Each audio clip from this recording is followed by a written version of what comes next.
है कि प्रशांत किशोर ने शिक्षा के लिए जन सुराज में क्या कहा।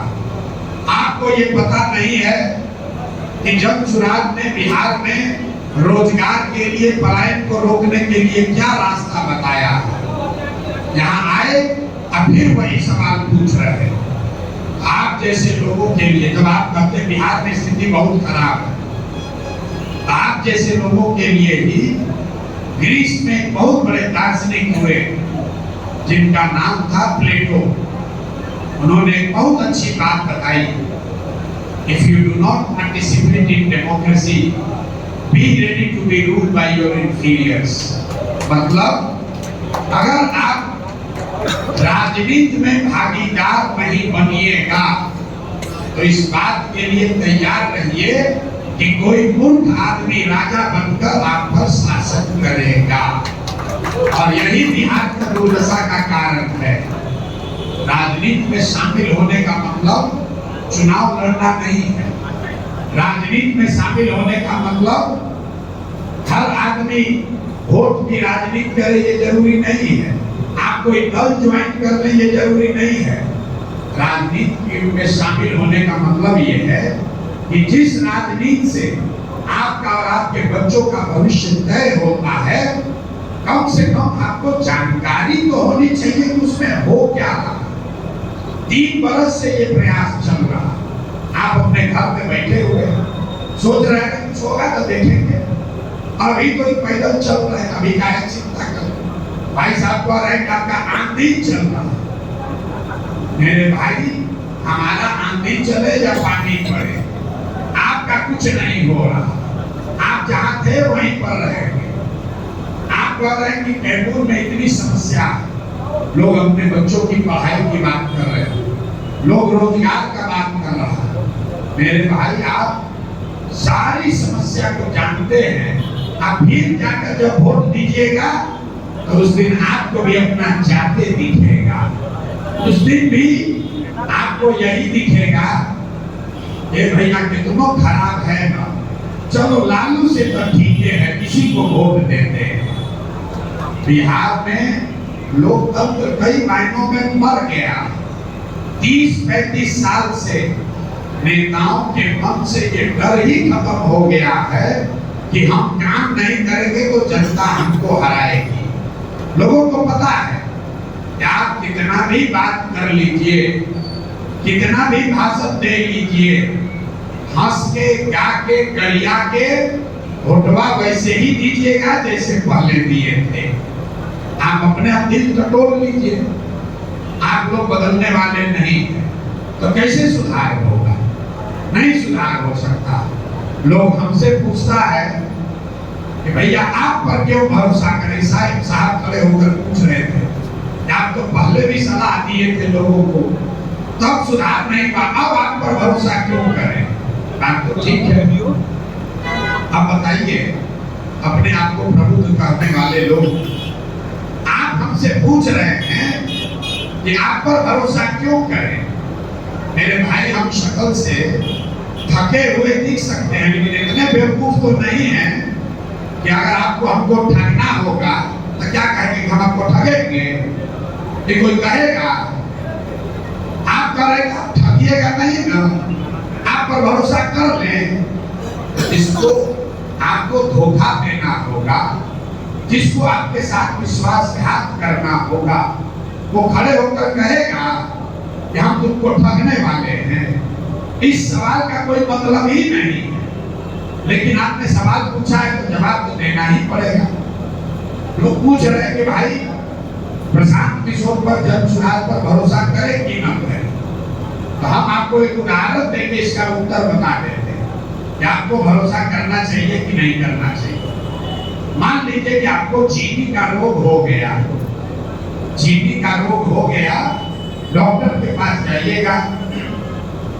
डॉक्टर साहब बताएंगे कि भैया चीनी का रोग हो गया, अब ये ठीक नहीं होगा, दवा खाइए, संयम से रहिए, सुबह शाम टहलिए, व्यायाम कीजिए, चीनी रसगुल्ला मत खाइए।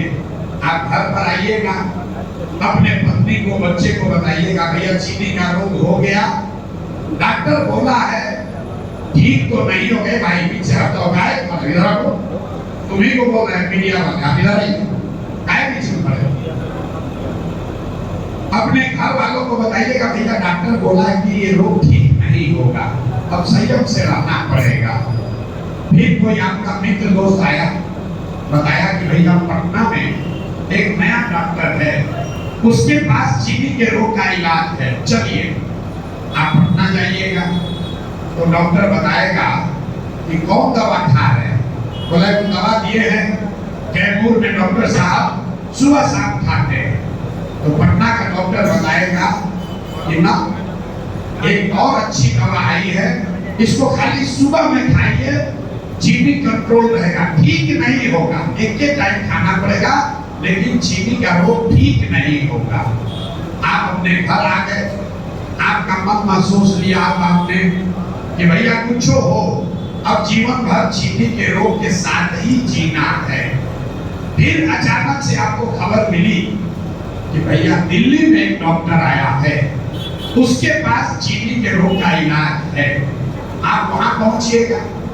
आप तो व्याकुल है, आप अपने रोग का इलाज चाहते हैं, तो डॉक्टर से आप मिले। दिल्ली में डॉक्टर ने आपको बताया कि हाँ भाई इलाज तो है, हमारे पास एक दवा है, नई दवा आई है, अभी पूरा प्रमाणित नहीं है, 50% संभावना है ठीक हो भी सकता है, 50% संभावना है ठीक नहीं भी हो सकता है। आप अगर बहुत समझदार आदमी हैं तो आप डॉक्टर से पूछिएगा ये भैया इसको खाने से कोई नुकसान तो नहीं ना होगा। तो डॉक्टर ने आपको बताया कि ना नुकसान नहीं होगा, लेकिन सही होगा कि नहीं उसकी संभावना 50% है। तो आप क्या कहिएगा कि ठीक है भैया 50% चांस है ना, चलिए दीजिए हम ट्राई करते हैं। तो जनसुराज वही नई दवा है, ये इसमें कोई गारंटी नहीं है, आपका उत्तर दे रहे हैं, कोई गारंटी नहीं है कि जो हम कह रहे हैं वो सही होगा, लेकिन वो सही हो भी सकता है, सही नहीं भी हो सकता है। लेकिन आपके पास विकल्प क्या है? आपके पास कांग्रेस है, आपके पास राजद है, भाजपा है, जदयू है, जो वही दवा है जो 30 वर्ष से खा खा के आप देख लिए, अब इससे सुधार नहीं हुआ। तो मेरे भाई भगवा के कैमूर के समझदार लोग आप तय कर लीजिए कि 30 वर्ष से जो दवा खा रहे हैं वो एक्सपायर दवा खाना है ताकि जनसुराज का नया दवा खाना है। आप तय कर लो। अगर आपको लगे कि ना भाई आपको पुरनके ठीक है तो पुरनके के साथ रहिए, नया दवा ट्राई कीजिएगा तो उसमें 50% का रिस्क है, ये कोई गारंटी नहीं कर सकता है। हम अभी यहाँ खड़ा होकर कह दें कि जब सुनाज आएगा तो सब कुछ सुधर जाएगा, नहीं सुधरने वाला।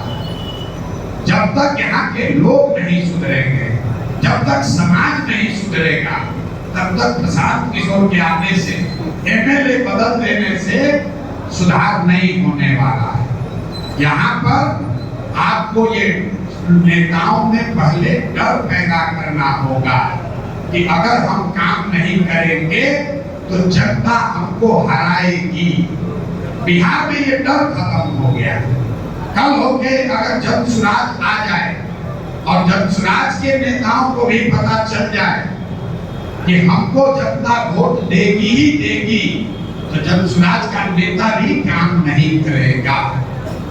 मैं आपको इसका उदाहरण बिहार में देखिए, जनसुराज का जब व्यवस्था बनेगा तो बनेगा। आज तो कोई एमएलए भी नहीं है, लेकिन जनसुराज के इस प्रयास से आप देख रहे हैं कि भय कितना है।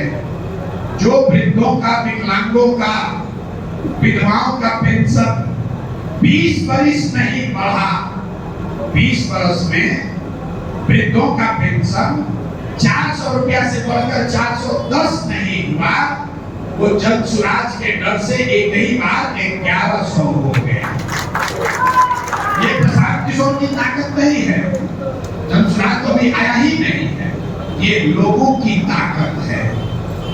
इस देश में 5 ऐसे राज्य हैं जिसमें इस देश की 1/3 अर्थव्यवस्था है।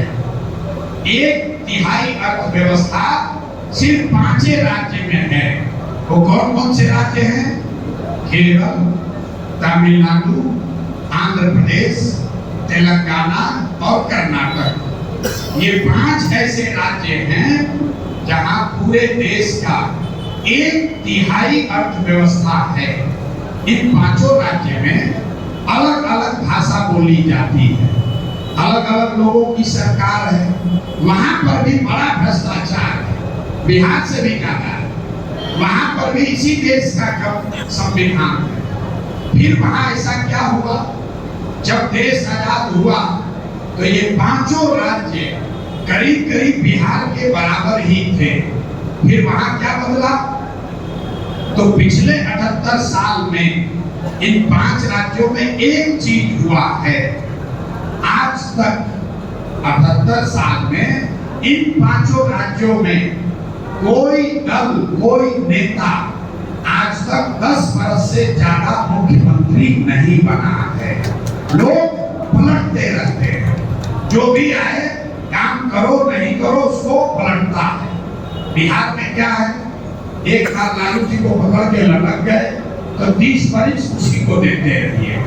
वहां से छूटकर नीतीश में आ गए तो अब नीतीश के आगे आपको कोई दिखता ही नहीं। मेरे भाई, जिसको भी वोट देना है दीजिए, लेकिन आपका वोट, आपका भरोसा, आपका विश्वास ये 5 वर्ष के लिए है, जीवन भर की बंधुआ मजदूरी नहीं है।